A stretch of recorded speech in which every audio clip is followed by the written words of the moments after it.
Oh, okay. Andrew, it's time to record. Oh, perfect. So we're reusing the tape from last time. We're not going to use our copy of the 1954 Gojira with subtitles on Betamax, right? We're not going to dub over that yet. Who would record over the original Toho Gojira? That's what I'm saying. We need, that's like, in case of emergency, break glass, that's a last resort Betamax. Okay, no way. That's super last. Okay, so we have this one remaining Betamax tape, and this is how we're able to record this and get this out into the world, hopefully, to try and find help. Guys, hi, help. We are trapped inside of a video store. When the pandemic hit, my friend Andrew and I, we freaked out and ran to the closest building we could, boarded it up, and we have been living here ever since. And we're only living on movies to survive the insanity. And amongst that, the terrifying world we live in now, we're hearing strange noises and things are happening. I heard that roaring monster again, in the morning that came by right next to the video store where we're at, and it made all that noise and it actually woke me up. And well, it seems to be coming like once a week, and like it feels like it's like every 7 days. Right? But I will say I'm really glad that I woke up to it today, because I woke up hearing that roaring, but when it quieted and I stood still and I held my breath and it quieted, I heard something fall in the night drop box.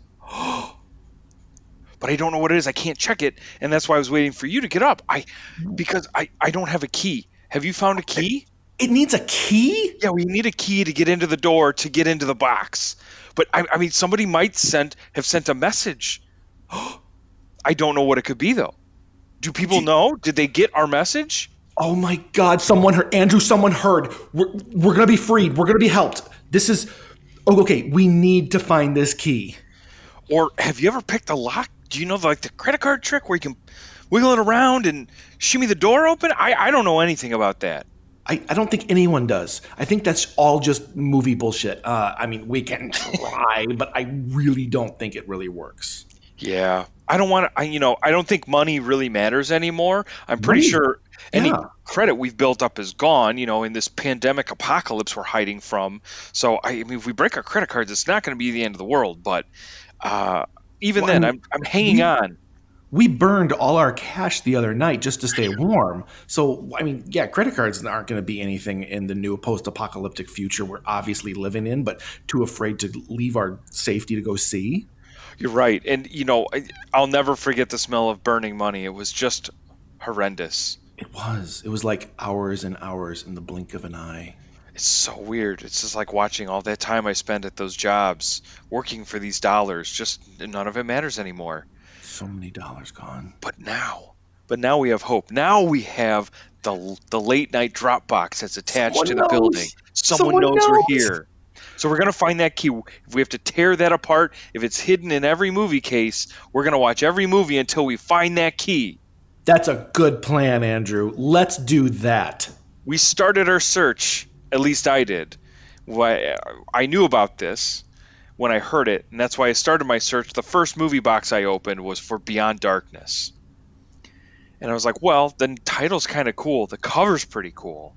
Maybe we should just watch it. And we watched it. We did. Oh, did we watch this movie? Apparently it's Punishment Week this week, so thank you for picking this one. Yes, you're welcome. I'm really glad. No. That is So you found a tape for us to watch. I found a hairdryer in the back of the store that's obviously making noises through a wall. Let's discuss the monstrosity that is Beyond the Darkness. Andrew, give us your elevator pitch. So, I'm going to set this up a little. So it was made in 1990, so it's not that old. I think Vice Academy was 89, so this is just a year later. We're in my brain what is 10 to 15 years ago when it's really 30. But it's not, in my opinion, that old. The writer-director of this was Claudio Fragrasso. And if you know that name or familiar with it, I'm so sorry. If you don't know that name, it's because this guy's movies are critically, he has made the worst movie ever made, which is known as Troll 2. This also stars the young kid from Troll 2 as well. I will say that this is part of that from what I remember in my giallo Italian horror days. This is one of those movies that was kind of, they call it like the spaghetti horror, because it's made in Italy, but all the dialogue is in English. And a lot of times with these movies, they would just hire people and they would say, speak whatever language you know, and then they would just ADR all the dialogue in English. Is that why most of it looks pretty accurate, but some of it looks really out of place? Yes. Okay. And that is also why all the actors are like oddly, like, you can't, like, though there was one priest, George, who was apparently drunk and possessed. And he just looked real fucked up the whole movie. Like, he's just a weird looking guy, and I feel like that is a common theme in these movies. They hire these people because they're unknown, they're probably cheap, and then you're just like, but you're just kind of weird looking. But anyways, elevator pitch. this in my opinion, if I had to give it like an idea, I'd say this was an Italian attempt at putting Poltergeist and The Exorcist in a blender. Oh, okay. That's the best way I could describe it. It's about a woman who has, and I'll use her words, who has devoured the souls of innocent children and is on death row. She dies on death row, which we don't see happen. And I think she possesses this priest, George, and gives him her Bible. Then, like, evil Bible, of course. And then a family moves into a house and she's haunting the house with like cloaked figures, and they need to exorcise the house to save their family. That's I have no other way to describe the plot of the movie other than that. That's your entire plot synopsis. That's the back of the box. That is all. That's about all that made sense. All right. So I'm really glad you said it that way, because you said it far more elegantly than I would have. I would have said, priest comes in, questions faith, shit happens, I don't know what happens. Oh, okay. No, I didn't even. I couldn't tell that he was questioning his faith. So in the very beginning, when he meets the murderer on death row, which I love, they have handwritten on the walls, death row arrowed this way. Yeah, and I noticed that too. The text on that death row is written all like evil and hellish, and right. Visiting room was written like an angelic flowing script. And it's so on the nose, it's almost like insulting. Yeah. It's like, we fucking get it, man. So anyway, so he's talking with the murderer on death row, and he's like, don't you know God will save you? And she's like, this is the one true God. And then she opens up the book to Baphomet, which is another conversation point that I want to bring up. Oh, but then he's like staring at it, and he's like closing his eyes, like, what religion should I believe in? And it's obvious, like, every time we see him from then on, he's questioning. He's like, does God even exist? And at the end, he's like, well, of course God exists. Like, where's that fucking shift? Where, like, his character arc is so weird that he should have started with God absolutely exists, and then slowly throughout the movie being more taken away from it and saying, like, okay, maybe God doesn't exist, instead of at the very beginning, maybe God doesn't exist, and then him just snapping to attention. It just didn't flow. Yeah, there were definitely three stories going on in this movie. There was the Poltergeist haunted house story. There was and so we'll call that part. We'll call that Poltergeist. There was the soul of a killer possessing people to try and kill other people. That's like that movie Fallen with Denzel Washington. Or Shocker. Oh yeah, it's like Shocker. So it's like, okay, so we got two different stories there. And then there's that overarching, and you said it very well, that overarching movie about a priest, and this is more Exorcist, I believe, because this was a running theme of The Exorcist, where the priest is questioning his faith. Does he still believe? And this is that moment or that situation that he needs to overcome to truly believe. So there's all this. This had the same problem as, and I'm going to say this, and you're probably going to laugh, this had the same problem as Aquaman. where I'm listening. you have three fairly solid ideas, but due to time constraints and budgets, you can only do it in one movie. And you think, fuck it, let's just smash them all into one movie. It'll be fine. Yeah, that's actually exactly how it feels. It feels like they had short film ideas, and by putting them all together, or what honestly I really think was, what year did this come out in? This was 80, 1990. 90. Yeah. Jesus. Okay, That's what so I'm that saying. It's even not like that old. it solidifies my reason in here even more.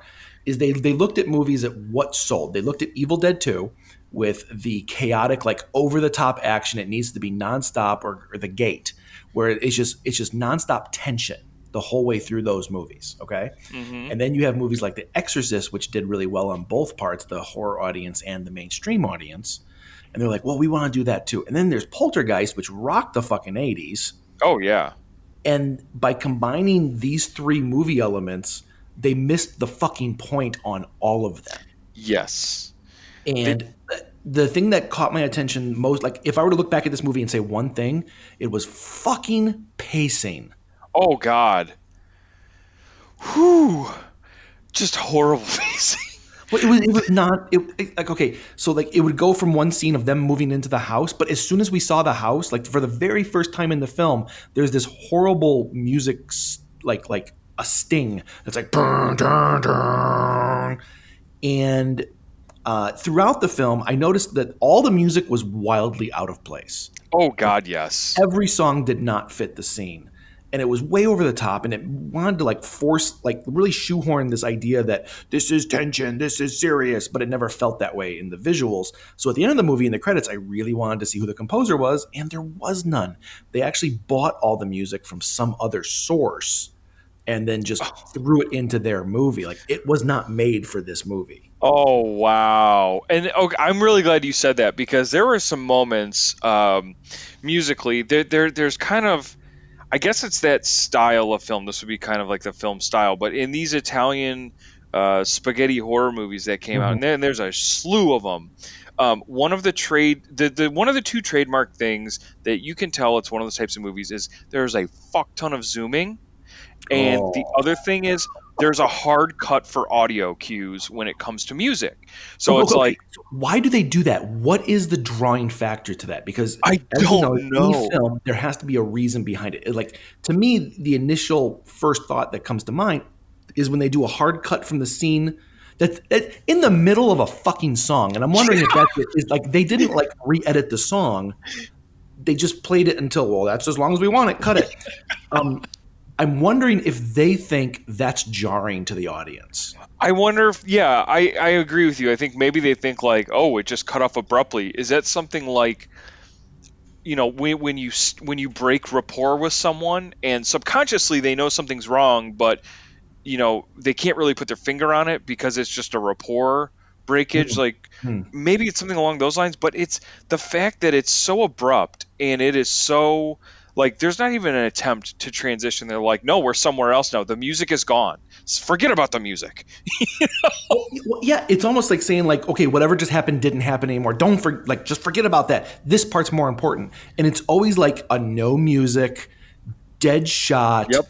Of just something really normal and boring. And that's what makes me think, well, maybe it's jarring to us because it's ripping us out of, like even if it's a scene that's building tension, we're still kind of comfortable in that mindset of, okay, this is where tension's going. I understand movie language, so I should be tense here. And by ripping us out of that scene really quick, it jars us into like a shit, something's wrong.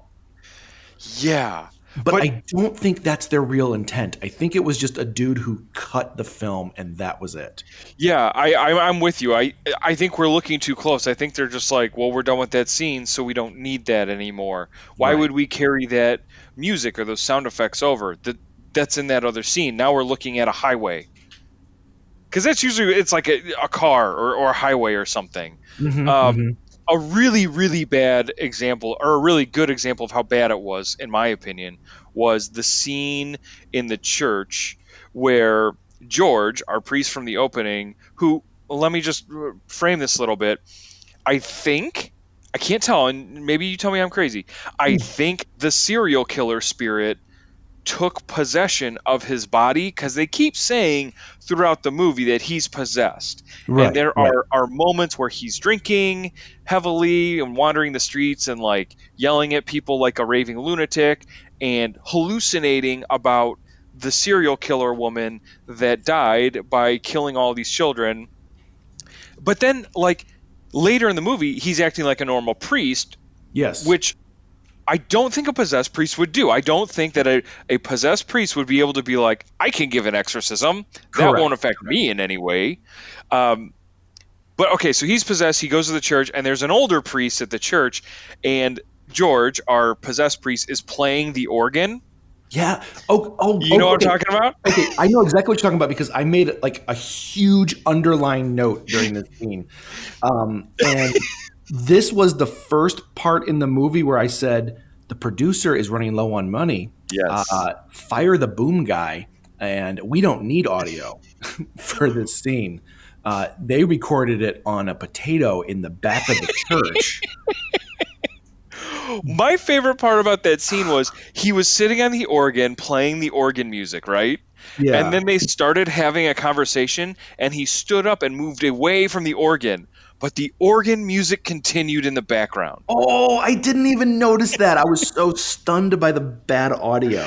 So it was like he's playing it, but then he gets so it's like, so what was he doing?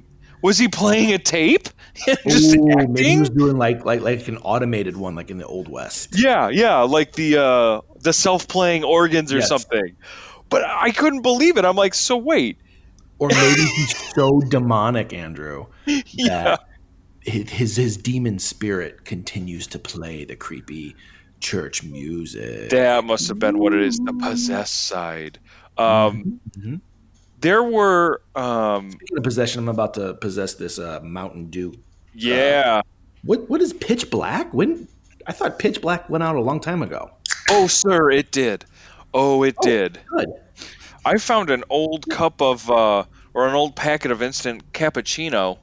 Oh, So I'm attempting, to get a little caffeine that way. I don't know if I can do the sugary stuff right now. oh, I It's a feel lot. It's been a lot of Pitch Black Mountain man, my Dew, teeth are actually like falling out. dude. I know. Not really, but they definitely feel like it. Yeah, we have no way to brush our teeth. It's not like a movie store has a toothbrush in it. I've been brushing my teeth with those really expensive Disney VHS over there, the ones in the clamshells that Oh everyone's yeah, $900,000 each. that's good because it's got ridges to it because of the clamshell. Exactly. Ruffles have ridges. Ooh, ruffles. I there were okay, so I'm sorry. This movie's so crazy. It's like I have so much I want to say to you about this, but I honestly it's hard to know where to start. Yeah, Um it's definitely like taking all your ideas and putting them into a salad blender and then having a kid just come over and throw it over your kitchen. It's like, what the fuck do I start with here? Why yeah. did I even start making salad to begin with? Why do I have a kid in my house? That shouldn't be happening. And then should I even pick the salad up off the floor or should I let the dog No, eat it? let the It's dog just eat a it. wild variety of shit all thrown at you at once and you don't know which one to take care of first. Andrew, I'm with you on that. It is fucking rough. There Um, my there are a notes couple are. things I can call out unless you had something you wanted to address first. Oh my, yeah. Let's go down that rabbit hole. No, sir. You go ahead and address something that's actually coherent. So there are a couple of lines of dialogue I'd like to just talk out with you to make sure I heard them correctly. So first of all, when the serial killer lady is walking to death row, so death row is where you go to die. Right. She stops and turns to the priest, the serial killer lady, and she looks back at him and she says, "Come, priest, I want you to witness my last orgasm." Does she not know what death row is? Does No, she no, no, knows that she's not. no, That's not what's going to happen, right? no. And she's obviously aware. I mean, she's in prison. She's cognizant of that. But I think she's just trying to be like, oh, I love death. Death is amazing. Yeah, I really don't think this was that dumb. Like, we watched Vice Academy, Yeah. and I honestly think maybe the actors and the writers and the characters all believed, things that were dumb. But this, truth be told, this movie was rather coherent as a semi-plot. It was made okay. Yes. It's obviously shot on film. Absolutely. It had a It, nice warm feeling. Like when I watched it, like that film stock, I definitely Mhm. felt like it was comforting. it it reminded me of like late 70s film stock. So I don't think they got good film stock, and they might have even shot it on 16 millimeter, but it looks 35.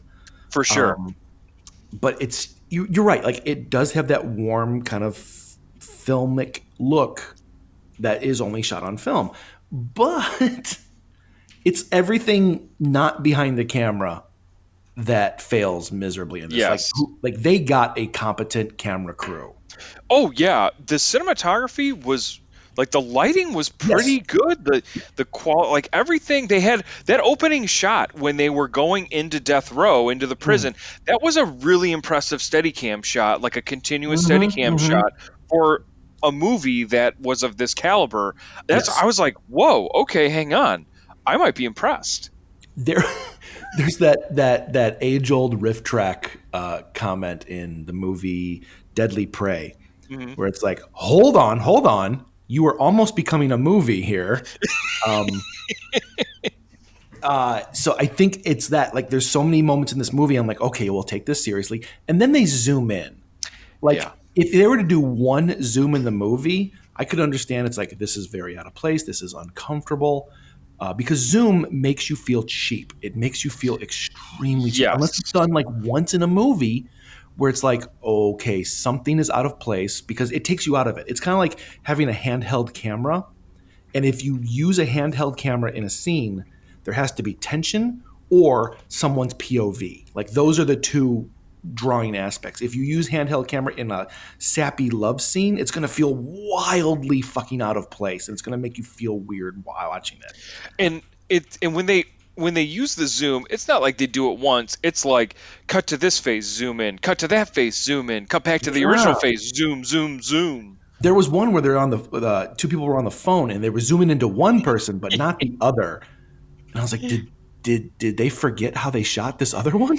I think they did, and and it's funny too. And going usually before or after a zoom, they would, and I might be connecting dots here where they don't need to be connected, but I felt like the actors would hold a pause for a very long time, Yes, I know what you're talking about.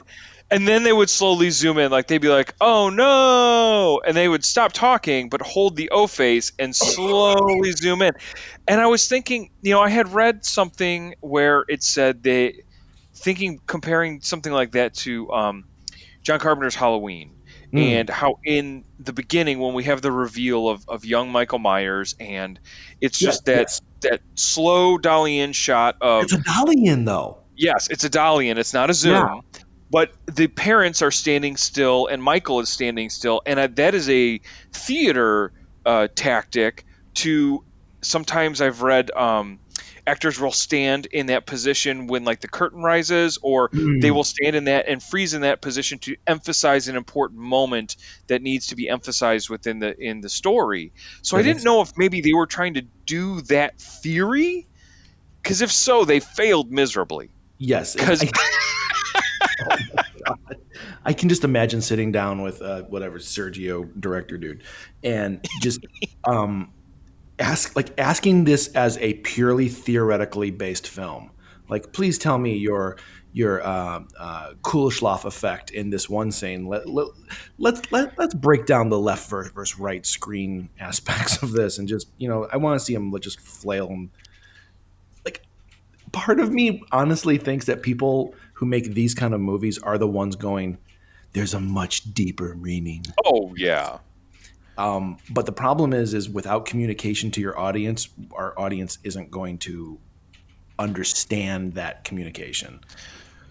yes, and that's kind of why I think there was funding from a religious Yes. organization. So let's jump into that, because that shit got like painfully fucking obvious. Well, and I didn't. So there were so many priests in this movie. I can't keep track of them all. Some had magic powers, apparently. And when I say that, I mean they could talk from the church and know what's going Right? on across town in another room He and he stop a Obi-Wan demon. Kenobi'd him. Right. But he still got dressed up for the part. Like he Oh, was so like, I like can do so this in my Luke. sweatpants. Yeah. Yeah. Um, having the overhandedness of the church felt really awkward. But it never felt more awkward as when they were trying to exorcise the little boy Oh and yes. they just kept screaming. Hold on. I actually like wrote down I the think I word. have a You are comment too. banished in the name of Christ. And I don't know why I needed to write it down because they said it 18,000 Thousand fucking times. times. It Um, oh where what was that noise? I'm sorry, I sneezed. Oh, it sounded like someone else was in the video store. No, no, no, no. Unless it was a mouse. But mice don't sneeze. No, no, mice just say good morning and tip their top hat and they're on their way to you. Well, I Uh, mean that's why we named him Fancy Pants. well, FP for his real FP friend. for short. Yeah. And he likes to dance in ghetto movies He does. Yeah. When we watch Tales from the Hood, he's gonna be all over that. or the FP. Or the FP. Speaking of banishing things in the name of Christ, what the fuck? Like it felt so like, hey, Timmy, your little boy watching this at home is going to be masturbating soon, and that's an affront to God. So bring him into the church, and we will lecture him and make him feel really bad about very normal things. Yes. The Catholic Church. But at the same time, while they preached so much about the Catholic Church, and we know that it was the Catholic Church that they were talking about because they do say at one point in time, one priest says to the dad of the children, I appreciate you coming into Catholicism or something like that. So we know for a fact it's the Catholic Church, right? Yes.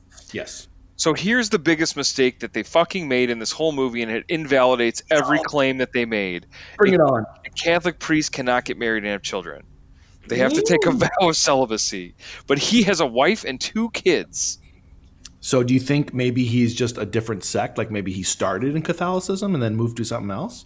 He might have, but I don't think that they would allow him back if he was Catholic because he'd have to live in a rectory. He wouldn't be able to live with his family.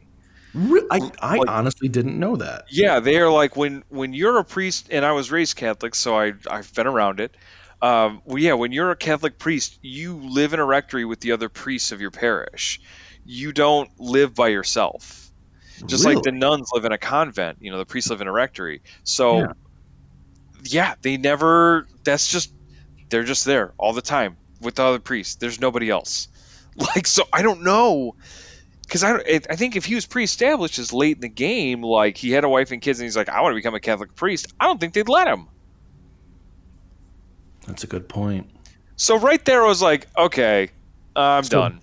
that's your biggest flaw with this film. Oh, that is not my biggest flaw. That is just that discredited any religious where they tried to like be informative and like this is how Yeah. exorcisms work. And speaking of that, Speaking of that, I love how they're talking and they walk into a chapel with just pews where people sit in church. So anybody could walk into this church and sit in a right, pew and pray. right. And they pull a book out of the pew that just is there for Yes! anyone and they go, "Here's the rites of exorcism." Like, you just had that in a pew chair readily available? My favorite aspect of that is right before he read what the title of it was. And yeah, like so the older priest pulls out the book for him and it's just in a pew and he goes, "Here, you're going to need this." And my first thought is, I think another priest knows the Bible, dude. I'm okay. You by you giving me more Pez candy on an already sugar high, you're not really helping the situation. So when he read the title, I was like, wait, I want to go to the rest of the pews. Where's the Harry Potter section? Yeah, right? It just felt very weird for something just to have on hand outside of a room. Yeah, like that is yeah, that's such a specific. I mean, that's almost like handing someone I don't even know how to describe like what that would be like because it's so absurd. It is. It Speaking there- of absurdness, yeah. I really want to hit the topic of this is on the tail end of the Satanic Panic, Yes. where anyone who doesn't know what the Satanic Panic is doesn't matter because we're only talking to ourselves in a video store. We're not like actually talking to someone. No. But the Satanic Panic was during the 80s when, I guess 80s and 90s, but the concept of this major media backlash where the Catholic Church, not the Catholic Church, sorry, the church started these rumors because they needed a villain to try to boost their own numbers. Mm-hmm. And they would leak all this stuff to the news, and they would create all these little news blips about Satanists in your county are taking cats and murdering them and hiding razor blades and candy and all this stuff. And the news just picked up on it, and everyone blew the fuck up about it. And then during this time, you had stuff like a lot of fantasy films coming out. You had a lot of horror comics. You had a lot of Dungeons and Dragons was popularized in this time, and the backlash of all this stuff was immense. So of course it made it into every fucking horror movie. Every movie had some kind of Satanist or Satan ritual. Yep. So bringing the Satanism into this isn't that new, but it's the imagery. I think anyone who has never done a simple fucking research about Satanism, they always use the image of Baphomet. Yes. And that, you know this realm way more than I do, so please enlighten me. Yeah, this drives me insane, and I think I had a note. I wrote down a note every single time they showed the Baphomet drawing where I was like, Baphomet is not satanic. Yep, it's actually Templar. It is a Knights Templar worship, and the only reason it crosses that line from what I've read is because the head of Baphomet, which is a goat head with big horns and a pentagram on top, a pentacle on top. There you go. Is very similar to the Sabbatic goat, which is part of Satanism, which is a goat head with horns, but that is inside of a pentagram, the upside down pentacle surrounded in the circle. So people don't. The Baphomet image is really a hodgepodge of different ideology, kind of put into, like, for lack of a better way to say it, like a super deity that they would worship, because everything takes a piece of it from another piece of religion. So it's got the pentacle, which is a sign of protection, not a sign of evil. It's got the goat head. It's got angel wings. There's all kinds of things going on, and Wiki will be able to tell you a lot. If we can even access that website, if the internet's a thing anymore, look that up and just read, because you'll notice after you read it and you go, oh wow, yeah, it's a positive thing. It's a good thing.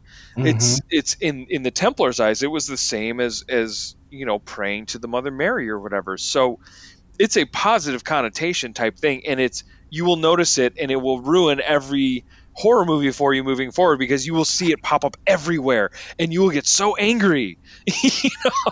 At least I do. and I think it really comes from someone just not doing any kind of research whatsoever. Just like, movies with a lot of guns and, the unlimited bullet rule and running through a battlefield not being touched and, no gravity, doing double jumps in video games. It's just stuff that, like, is fun, but it holds no ground. So anyone who has done any kind of research, it immediately takes you out of that moment. It takes you out of the fear element where it's like, oh, okay, well, this isn't really it. That's why I really have respect for a movie like Inheritance that really built the lore and, like, kind of crafted their own stuff. Like, that's not all real, right? Or was it? I remember you had a lot more education on this one than I did. Yeah, if I remember correctly, a lot of that, which was an inheritance, was real. It was. Oh, okay. I believe so. Another one that I think did a stellar job in regards to handling pardon me, non-Christian themed worship would be Hereditary, with how they handled. That's the movie I'm thinking of. What the fuck is Inheritance? I'm not sure. Is that a Christmas movie? It sounds familiar, because I'm like, hang on, I've heard of this. I know what you're talking about, and I was on the same page with you. The Christmas Inheritance, where a girl owns a bar, and it's Christmas time, so she gets $1 million. That's what I'm thinking of. The Baphomet $1 million Christmas inheritance movie. It's inherited, a heredity that I'm the movie I'm thinking of. Yes. Where it's the little kid screaming out the window and slams his head on Oh, a sign, and oh, you have 20 minutes of silence. dude. And you just want to stop the movie and just I stand up and know go get it a was hug. rough, but like that felt more grounded in non-Christian based lore. And I don't want to use Satanism because I actually know what Satanism is, and it's nothing to do with this stuff. Right. That I think you're absolutely right. Like the Satanism side of things, everybody, we live in, let's be honest, a fairly Christian world where we've Right. got these norms. So you hear Satan and it's been ingrained in our mind, hey, Satan's going to, take you to hell if you touch your pee-pee or whatever. And it's like, okay. So Satan is such an easy op to get out of something. It's just like an easy, it's satanic, who cares? But Right. Satanism has nothing to do with being evil in any way, shape, or form. It's actually just a very selfish, yet at the same time selfless worship, from what I've read. It's very selfless. Yeah. And this is a topic for after we're pleading for help and talking about the movies we watched. Let's get back on topic. Yeah, to quote the priest when he was the dad priest when he was talking to George, are you arguing about theology?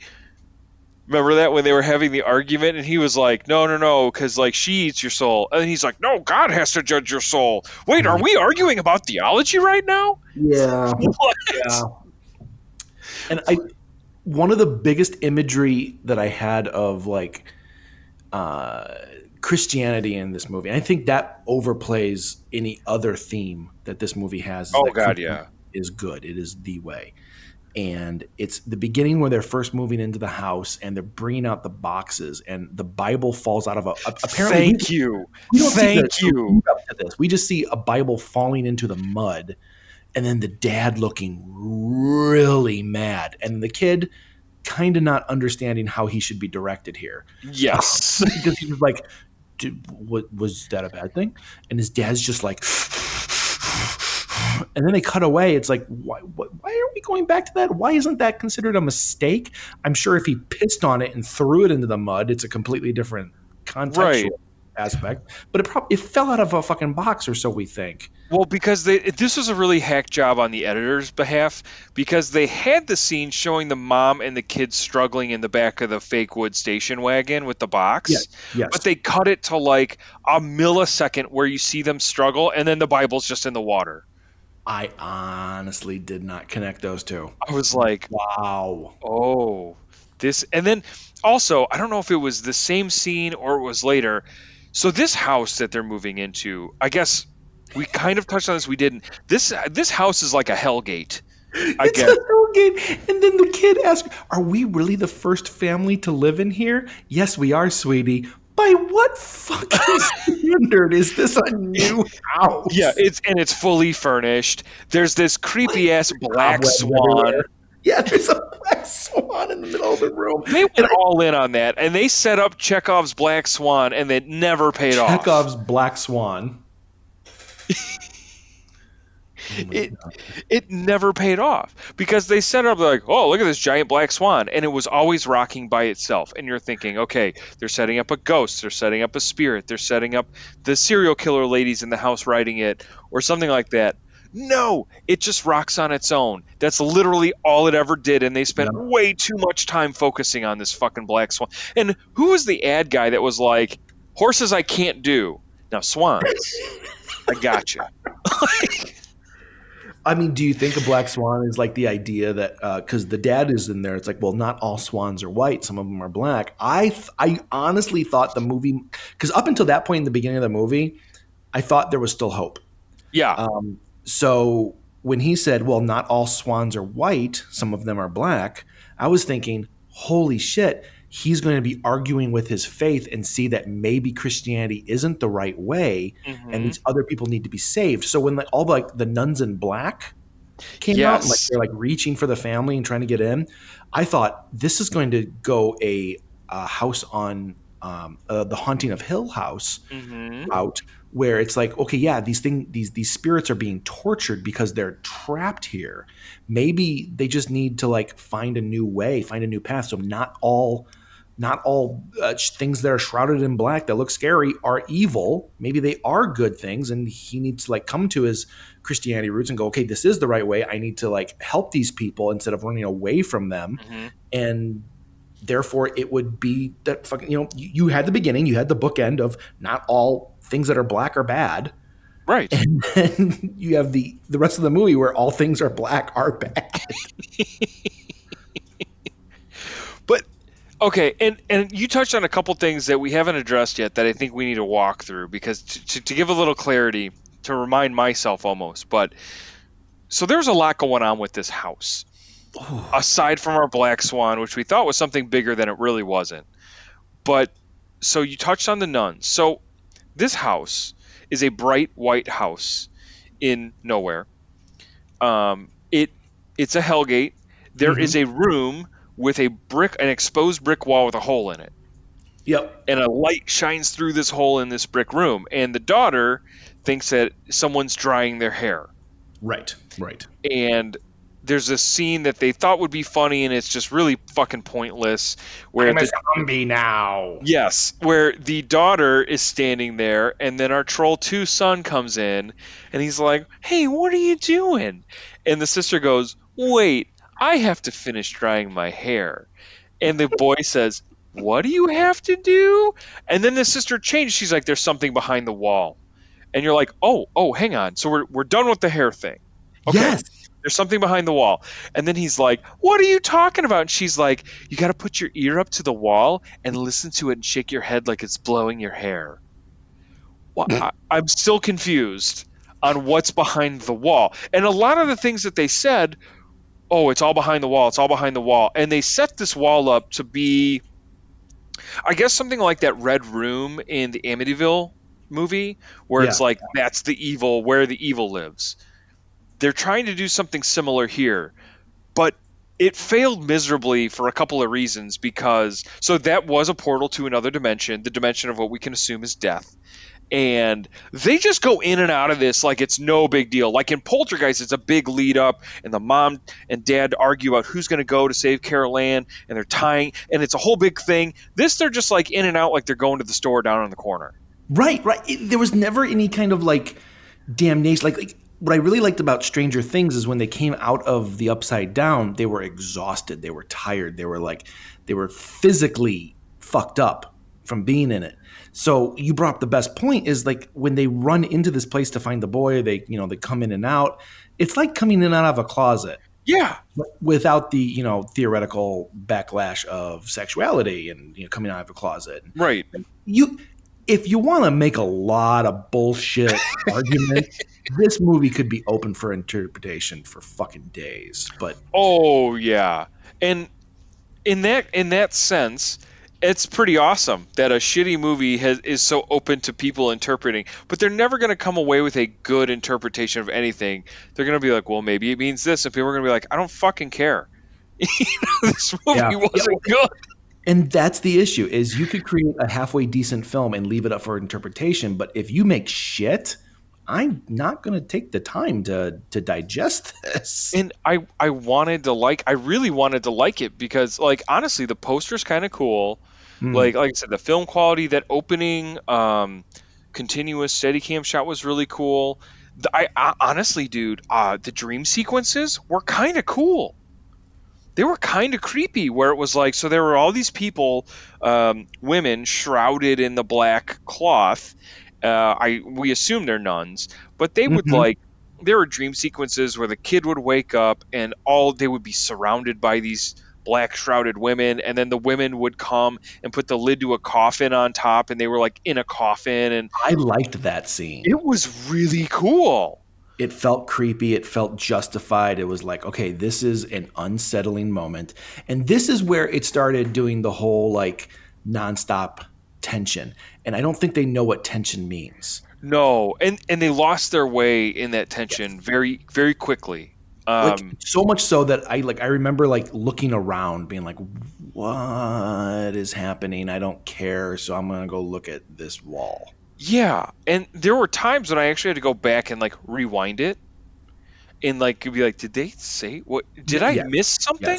yes. Because they were so out of continuity. Like, so these black shrouded nuns would, We'll call them nuns. Yeah, yeah, we'll call them nuns. They would come in through rooms in the house. It wasn't always that portal wall, that brick wall that they talked about.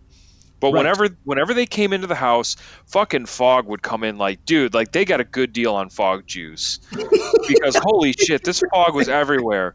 And they were really specific with it. There was one shot where they were like, "Oh no, the nuns are back," and you could see fog emitting through a crack in a bedroom door, but the bedroom door was wide open, and no fog was coming from anywhere else in the bedroom and spilling out of the big opening in the door. It was coming out of the little crack where the door and the wall meet. Yes, So it yes. was like, okay, so they're coming there. It just floors me, dude. And they so at one point, just another point regarding where they kind of got lost in some things. The little boy gets abducted by the spirit of the serial killer woman because Yes. we assume she has a connection with this house that's unstated outside of where there's in her Bible there's a picture of Baphomet. There's also like Baphomet's a drawing, and in the book next to Baphomet there is a black and white photograph of this house. Yes, yes. That's all the context they give to connect the serial killer to the house. Correct. So serial killer lady's ghost picks up the son and takes him to the other dimension. Okay, Chuck E. great. Cheese. Yes. They all know where the son is. Like, they all know that he got taken because daughter comes downstairs. She says, "Oh no, they took the boy into the other world." They then go searching all throughout the house looking for their son. After they know exactly where he is. But I think they did that just to set up that the point when the mom crosses over into the other dimension, for some Right. reason this time through a mirror. Yeah. Yeah. This movie is insanity. There's so much praying in this. There is so much inconsistency. The dialogue in some scenes, like, every movie has a scene when you move into a house and they get Chinese food or they get pizza and they eat on the floor. I know exactly what you're talking about. The opening, hey, we're finally in the home of our dreams that no one of us ever saw before we purchased it. And that's not how houses are really bought. Let's sit in this and enjoy this takeout food because we don't have real food yet and everything's in boxes. Exactly. And they tried to do that here, but they did it in the worst way, where they're all at the dinner table and the mom comes in and says, "I messed up the eggs." So this mom can't fucking cook eggs the right way. I don't remember that. She fucked up the delivery so bad. She's serving the food, which I'll get to in a minute, from a pot onto the plates of the family members. And she goes, "Well, I messed up the eggs." Like, there was another food she was supposed to say, but she couldn't remember, so she just went with the first thing. So eggs is what she fucked up. So in the place of eggs, she made beans. So she's dishing out beans to the family, and the young son says, "Oh, I love beans," to which his sister replies, "But they make you stinkies." And then the whole family giggles. It was a real family moment after the Bible got defaced. You're going to hell, little boy, but you make stinkies in your sister's room. Yeah. And then the lights went out for no reason, and I wrote a note that says, "Oh no, the lights! It's the night farter." And then the daughter says in the dark, "I can't eat in the dark. I can't find my mouth." And oh my God, I love that. And the little brother responds, "It's under your nose." Like real fucking cocky. Like, shut up, Billy. Yeah. And then, and dude, okay, can we talk about the dad for a minute? The dad priest. Please. This guy mugged it up so bad. Mugged it up. Dude, he was just making silly faces and trying so hard. He was just mugging for the camera. I thought you mispronounced fuck. Oh. It's like, is that something the kids are saying now? Like, I think someone told this dad, hey, you look like an Italian version of Tom Cruise. Oh. And I think he was riding that high, and he was like, yeah, and I'm going to be the fun dad. Good point. Yep. And it's every scene. And okay. Okay. So while we're on this topic, I don't want to go on too long because our Betamax tape is only so long. Right. Yeah. Let's talk about the radio scene real quick. Oh my God! Thank you for bringing that up. So what? Sorry, I'll talk about the radio scene really quick. I feel like I've commanded a lot of the conversation. I feel bad. So there were the family sitting at dinner, and the radio just turns on, and it's kind of like a slight chanting. It's kind of staticky chanting, and they turn it off, and they're like, "What was that? Oh, it kind of sounds like non-Christian chanting." And the radio turns back on, and it's like this big Sting music moment, and the chanting's louder. The dad goes over, is like, well, fuck this shit. I'm going to unplug it. And anyone who's ever seen a movie before goes, well, it's going to turn back on. Absolutely. That's what ghost things do.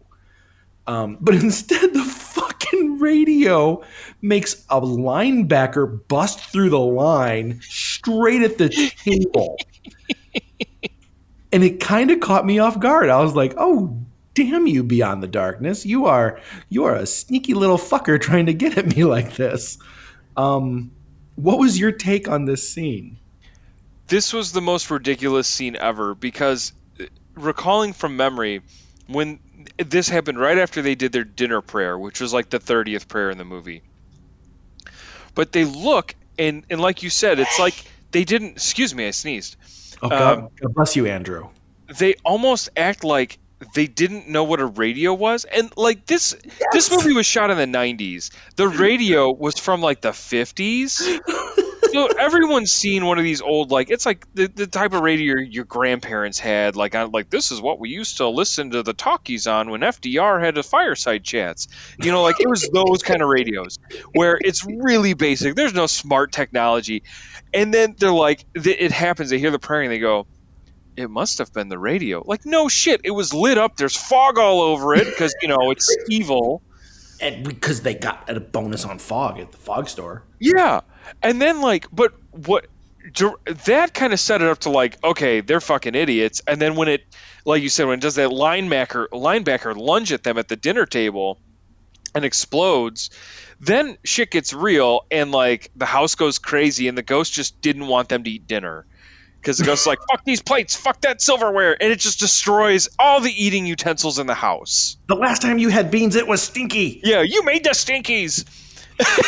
And so, but I will say, of that whole shit of a scene, like that whole fucking scene that's just an abomination, I really dug the shot with the cleaver. Did you? Because I wanted to bring that up as the opposite. And this is where I felt like the Evil Dead 2 references were coming into play. Yes. I dug the shot because it felt like that Sam Raimi, the eyeball getting kicked out of the head and then flying into Bobby Joe's mouth. Like, it had that feel to it. It just went on too long. Yep. But I thought that alone, it was like in a world of 2 shots and 3 shots, this is, you know, this and that opening continuous shot were pretty unique and, dare I say it, bold decisions for the director to take, considering how boring and bland the camera work is in the rest of the movie. Okay, super, super good insight. Okay. What were your thoughts of the cleaver shot? I thought it felt like they had watched Evil Dead 2. They thought it was really funny, but they were like, okay, how can we take this kind of throwing an eyeball across the room into a scarier thing? And they had the cleaver, but instead of having the cleaver like in the air, And I think maybe like with their budget, they were worried about making something that looked like an Ed Wood scene with something that was obviously on Yes. strings in the air.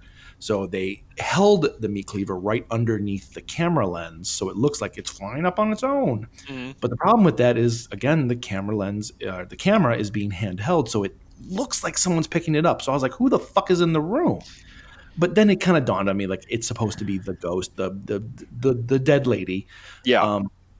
And then when it comes at the door, I thought it was a little hokey. So when it busts through the door, I wanted to see the reaction. I wanted to see like something that they teach you in editing is the spectacle is not what's most important. It's the reaction to the spectacle that drives it home in the audience, whether it's a positive or a negative reaction. So what I wanted to see is as soon as we cut to the other side of the door, there's this long fucking like second, like even a second long is too long shot of the priest sitting outside the door. And we know the meat cleaver is going to be breaking through the door because of how it's lined up. But then it cuts away back to the meat cleaver and then cuts to the door outside where the meat cleaver is already outside it and the priest is already looking at it. So we lost that impact because we didn't have the reaction of him twisting his head to look at the door. And so when you're right, and I definitely feel you. And there were instances they tried to do a lot of things with busting down doors and things that just didn't work. The cleaver is one of those where you're right. The impact was just taken away because they didn't do reaction shots, or they would just show the aftermath of that without showing. Yeah. And they did that so much. They did that in the execution scene at the beginning where they didn't see her get executed. She was just dead. Yes. Yes. One of my favorite faux pas in this is when during one of those high tension scenes where they're being chased through the house, the dad is busting down a door with a fire extinguisher. Do you remember this part? I do.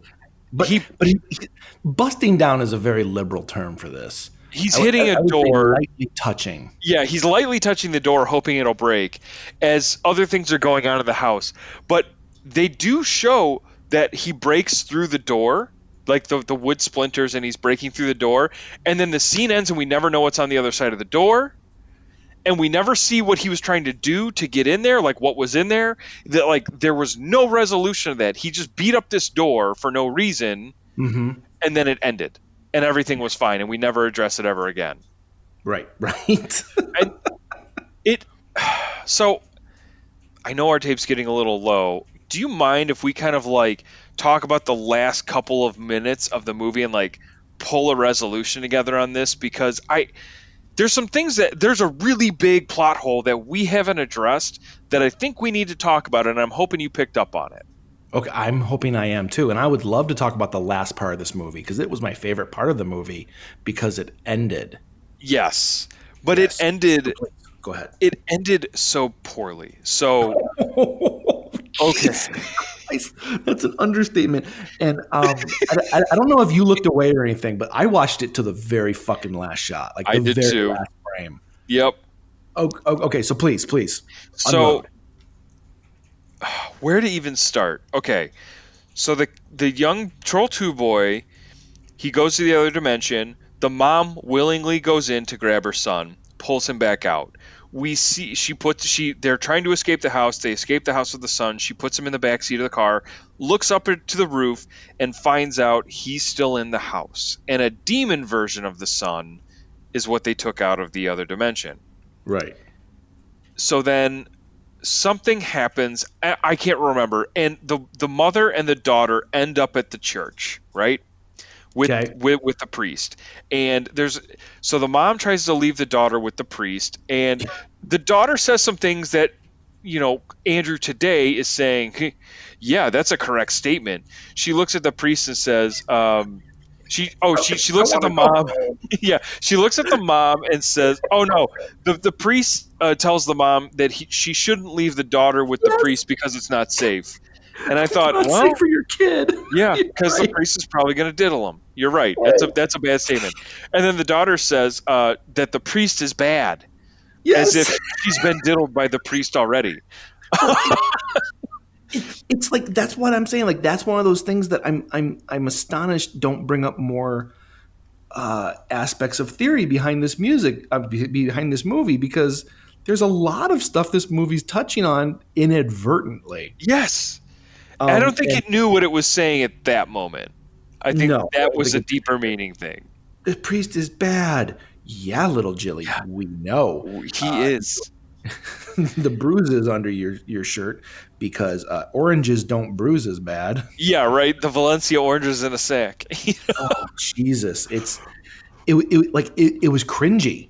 Oh, It made me feel uncomfortable. Where it was like, oh, you're, and then they didn't go down that route, so it's like, oh, you just really fucked the pooch on this one. they So, go an even worse route though, because you might not have you probably did pick up on it, but maybe I didn't. so the wife goes back home. She leaves the daughter with the priest, goes Yes. back home.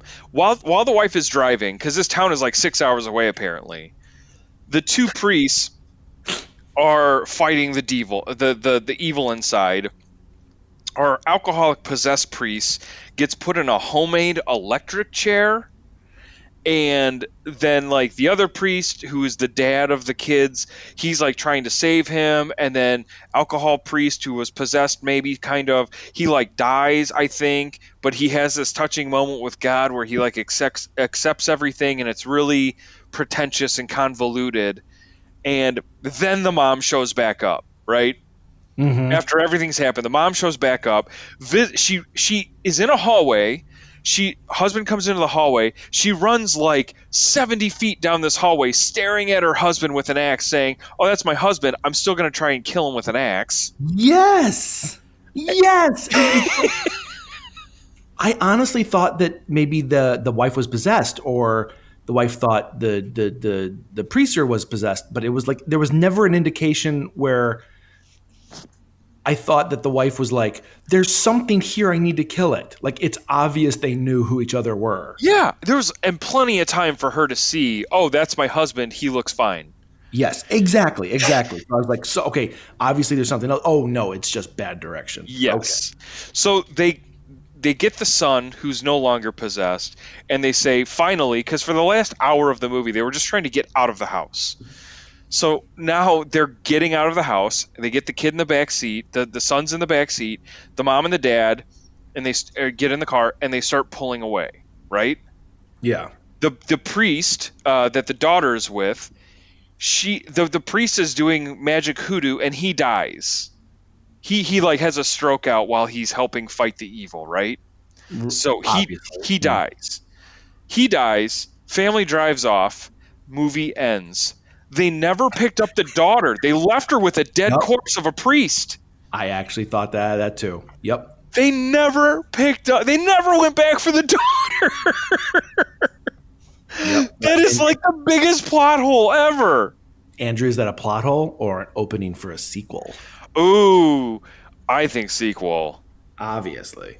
And I think the other plot thing that we didn't really get from this movie until after watching it was the entire film is an allegory for buying and selling a house in a recession. It's you buy a house that you don't know a lot about, you're really regretful of your decision, and you can't fucking get out of it without going underwater. It's until you just leave your house with a comatose little boy. That's. I mean, before all this happened, I mean, that's the exact situation I was in my personal life. Really? Yeah, that's how I bought my house. Oh my God, I didn't know. Just it's you don't want to talk about it a lot. Did you put an inverted cross in your front lawn with a knife in it to say that it was sold? Oh my God. Okay, you just brought up a part of the movie I forgot about, and I just remembered.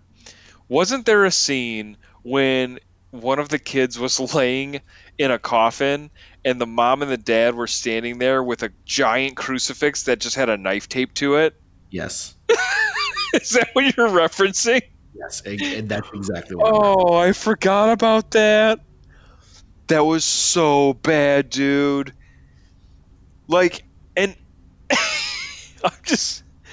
This movie is a high. Like, I think this movie is a nightmare. I don't know what else to say. Like, Dude, it's so preachy with all the religious stuff and some of these plot holes, and the acting is so bad. And it's like that speech that the priest gives at the end, which is supposed to be like he found his faith and all that. It's so pretentious. It felt like a pamphlet for the church.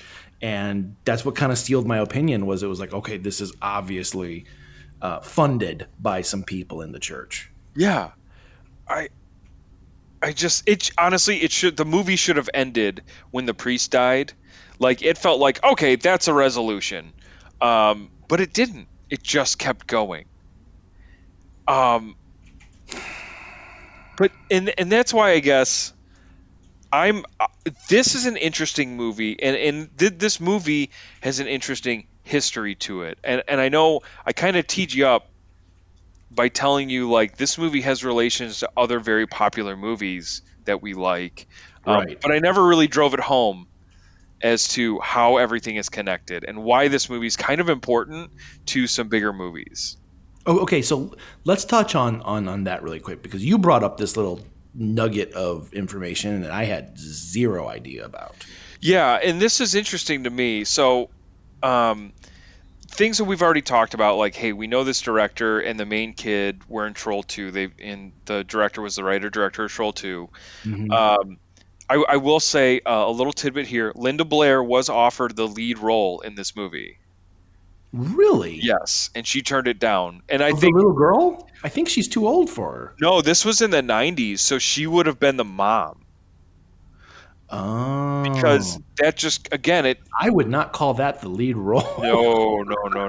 Okay, but I please go I on. agree, but that again it kind of reinforces that exorcist poltergeist blender situation. Um, if there are any Lucio Fulci fans out there, Italian horror movie director, this house was the same house as the movie The Beyond. You're fucking kidding me. Yes, it was the same southern Louisiana house, and if you remember, this was also set in Louisiana.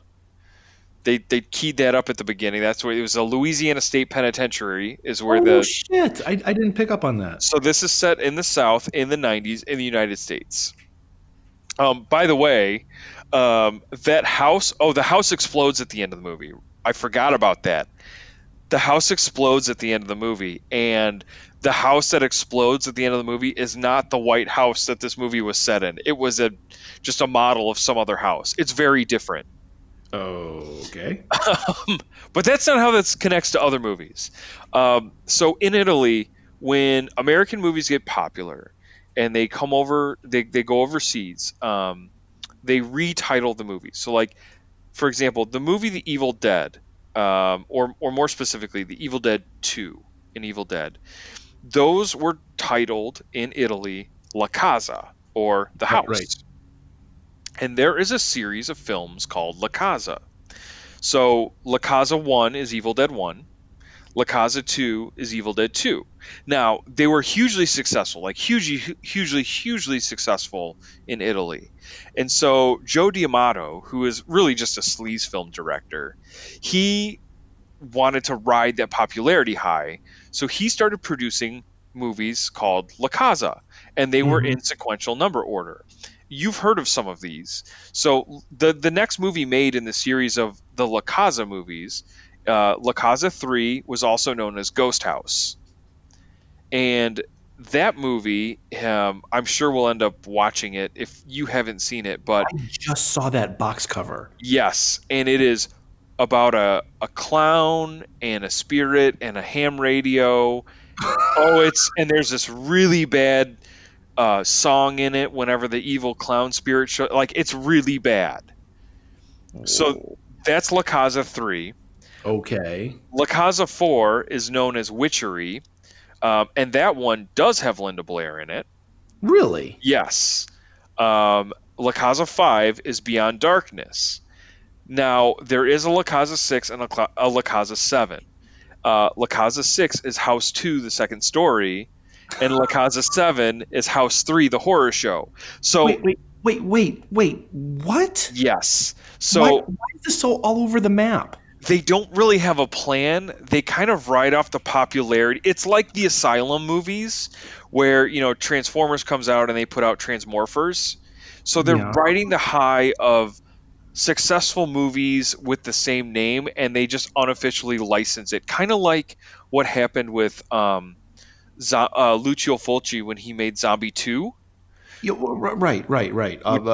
Based off of Dawn of the Dead, right? Right, and that was Zombie 1. And then another one like that is Demons. So Demons is really popular. So there's Demons 1, Demons 2, and then there's a movie called Demons 3, The Ogre, which has nothing to do with anything, but it's just they're riding the high of the title. Wasn't that exactly what the director of Troll 2 did? He took a movie that Yep. had nothing to do with the original fucking film of Troll and just called it Troll 2. 100%. Because Troll is actually kind of fun. It's not good, but it's got like the dad's name or the kid's name is Harry Potter, which you have to respect. Just You're kidding. his name is Harry Potter. There's a little girl who looks like Carol Ann, but I don't think it was Carol Ann. Sonny Bono is in it. Holy shit. The dad, I think the dad was in Blade Runner. He's been in Blade Runner. Yeah, he's been in some stuff, but it's a troll lives in an apartment building and takes it was Julia Louis-Dreyfus's first film. No shit. Yeah, and like this troll lets loose and like tries to take over an apartment building. So then Troll 2 they come in, and this one, granted the town's name is Goblin. Right. But Nilbog. Thank you. So it's like kind of the same, but it's different. But yeah, they ride these title highs, and it's so deceiving. It's like, oh, this is part of that film franchise, when really it's not in any way, shape, or form. So what number does our movie today fall into the Kaza series? This is the 5th iteration of La Casa.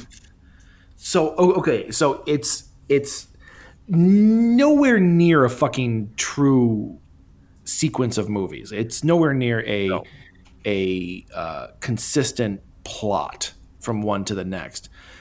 It's just a thematic. So would you put this on par? I mean, obviously it's not on par with like Red, White, and Blue or the Escapism trilogy like Brazil and Time Bandits and Baron Munchausen.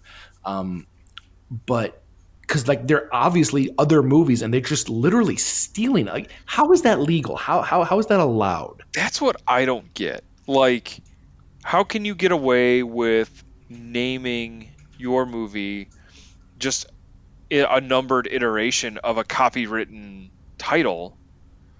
I don't get it. I don't get how you can get away with that. Because even though the movie's different or not related, the title still is, and in my opinion, that's misleading.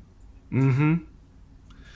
And I know foreign markets are different than an American audience, and how we grew up is if there was a sequel to a movie, you know, it obviously was part of that storyline. Like RoboCop 2, it better fucking have RoboCop in it, Right. and maybe an ED-209, because that's what we loved. And if it didn't, if RoboCop was like, you know, hands of steel, where it was obviously a RoboCop ripoff, and they just called it RoboCop 2, you would have a death of a franchise. Like the American audience is fickle and picky, and well, this has nothing to do with the first one. Fuck you! Stop doing this, and I'm going to stop, you know, funding you. But I'm wondering if a foreign audience is just like, this movie is the same name as another movie. It's part 3 of another movie that I enjoyed. It has nothing to do with it, so I'll probably enjoy it. I don't know. That seems, for lack of a better term, foreign to me. Unless, I mean, we might need to go down the rabbit hole a little further, but maybe, I know we've talked about this in the past, maybe this is something similar along the lines of like what they do with the Hellraiser series. Okay, but the Hellraiser series has gone on record. I wish they would say it in the fucking films, but it's gone on record and said the only reason they keep making fucking movies is so they can own the title of Hellraiser. Well, and that's why I'm almost thinking maybe that's the ploy. Maybe that's like the reason that they keep doing that, because it's they're trying to hold on to that, the naming for the franchise of La Casa, knowing what it's so popular for Evil Dead 1 and 2, which, yeah, I imagine it would be a fucking $1 million title franchise. Right. But if they make a movie and they don't know what to call it, and then this production company swoops in and says, oh, we'll call it La Casa 3. because we need a movie to release with that title to keep our copyright. And then the actual distribution company that made the film is like, fuck it, give us these royalties, give us this money. You can call it whatever the fuck you want in your country. Yeah. No. This movie's so deep. It's like imagine if Tommy Wiseau was in charge of a horror franchise, and it's like that. Like it's so deep in his eyes. I would buy it, Andrew. Oh fuck yeah, I would buy it in a heartbeat. I saw a horror film. Yeah. I think I wrote a note during this movie. I felt like George the Priest had a very Tommy Wiseau style of acting. Oh, he did. Less like ha ha ha ha, but more like, you're killing me, Lisa. Yes, he was more on that aggressive angle, and like the dad priest, the Tom Cruise looking priest, he was that Greg Sestero, where he was like the good looking guy. He's like, this is an opportunity for me to flex what I've got, and he ended up like making faces the whole movie because he didn't know what to do or how to be okay. And jumping back a little bit, how the fuck did they hear the phone ringing inside the foyer of the house when they were like in a field in the middle of nowhere? Well, the middle of nowhere, noise travels, Andrew. And I don't know if you know that. Apparently, because I'm like, wait. You heard that phone?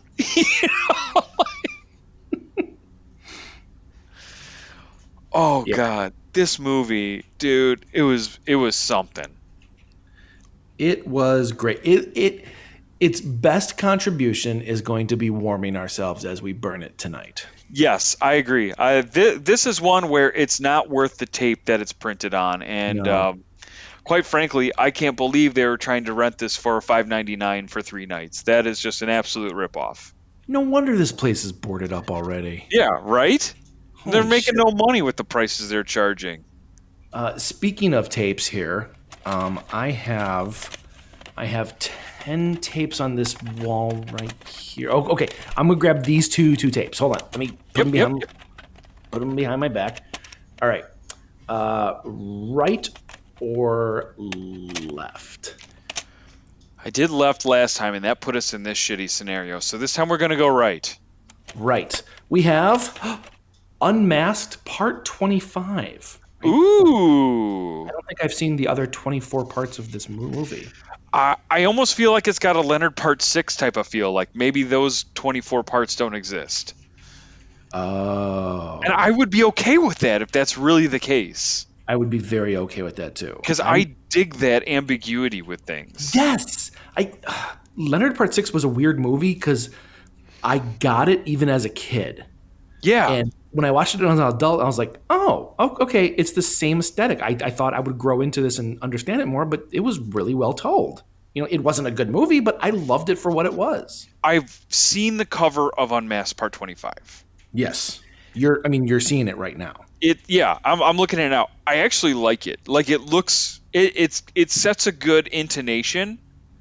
Like, oh, this might be like, is it a monster movie? Is it a slasher movie? Like, I don't know. But it's drawing me in to want to find out. Right.